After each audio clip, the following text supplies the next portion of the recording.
ሰላም እንደምን ቆይታችኋል?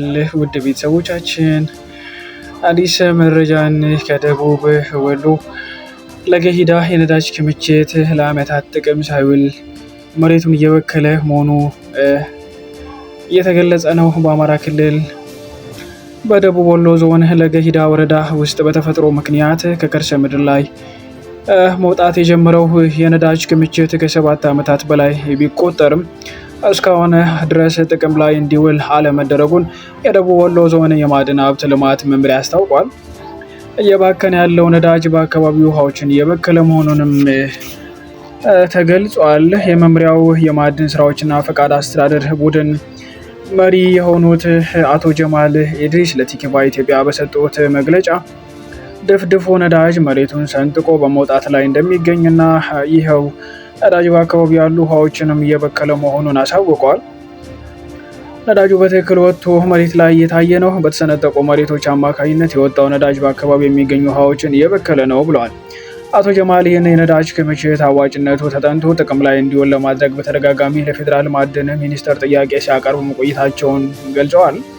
የቀደሙ ሙከራዎች ከዚህ ቀደም በግልና በመንግስት ተቋማት የነዳጅ ክምችቱን ለመጠቀም ሙከራዎች ሲደረጉ እንደነበር ተናግረዋል። የ2011 ዓ.ም ቃል በ2011 ዓ.ም የማዕድን ሚኒስቴር ጉዳዩ ላይ ውይይት አካሂዶ ጥናት ለማካሄድ እቅድ እንደያዘ ቢገለጽም ከዚህ በኋላ ግን ምንም አይነት እንቅስቃሴ አለመደረጉን አቶ ጀማል አስረድተዋል። አቶ ጀማል ለገለጹት ሀብቱን ጥቅም ላይ ለማዋል የሚያስችል ስልጣን የተሰጠው ማዕድን ሚኒስቴር ብቻ በመሆኑ የዞኑና የወረዳው ሚና የሚመለከታቸው አካላት ትኩረት እንዲሰጡና ጥናት እንዲያደርጉ ግፊት ማድረግ ብቻ ነው የኛ አቅም ወይም የኛ ኃላፊነት ብለዋል። ይህን የተፈጥሮ ሀብት ጥቅም ላይ ለመዋል መስራት የሚችለውና በአዋጅ መብት የተሰጠው ማዕድን ሚኒስቴር ነው።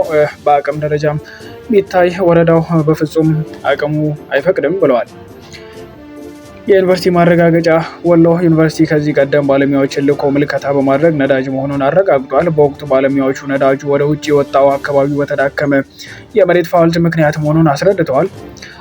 የአካባቢው ማህበረሰብ በአሁኑ ወቅት የአካባቢው ማህበረሰብ በተሰነጠቀው መሬት የሚፈሰውን ድፍድፍ ነዳጅ ለምሽት መብራትነት በኩራዝ በባህላዊ መንገድ የተጠቀመበት መሆኑ ተገልጿል።